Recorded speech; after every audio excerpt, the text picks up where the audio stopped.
আসসালামু আলাইকুম। কেমন আছেন সবাই? আশা করি ভালো আছেন। আপনাদের দোয়ায় ও আল্লাহর অশেষ রহমতে আমরাও অনেক ভালো আছি। তো চলে আসলাম প্রতিদিনের মতো নতুন একটি ভিডিওতে। তো আজকে ভিডিওটা শুরু করেছি সকালবেলা থেকে। তো দেখেন, বৃষ্টির দিনে কার কার খিচুড়ি খেতে ভালো লাগে অবশ্যই কমেন্টে জানাবেন।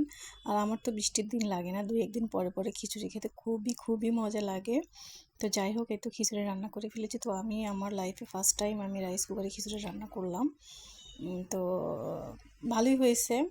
বেশি একটা নরমও হয়নি, আবার বুনাও হয়নি, সুন্দর হয়েছে। যাই হোক, দেখতে থাকেন, ভালো লাগবে। আমাদের চ্যানেলকে সাবস্ক্রাইব করে দেন, দয়া করে লাইক কমেন্ট শেয়ার করবেন, আমাদের পাশে থাকবেন। তো এই তো খিচুড়ি আমি রান্না করে ফেলেছি, একা খাবো এই জন্য খুব অল্প রান্না করেছি। তো যাই হোক, ছেলেকে খাওয়াবো। ভালো থাকবেন, দেখতে থাকেন। তো আমি নিয়ে আসলাম, অনেক গরম ছিল এটাতে, মানে হাত দেওয়া যাচ্ছিল না যে এতটা গরম। তো আমি তো চেষ্টা করছিলাম আমার বাচ্চাকে খাওয়ানোর জন্য, সে কিছুতেই খাবে না, জ্বর তো, তার মুখে মানে রুচি নাই, তো খেতে চাচ্ছে না আর কি। তো এই তো অবস্থা।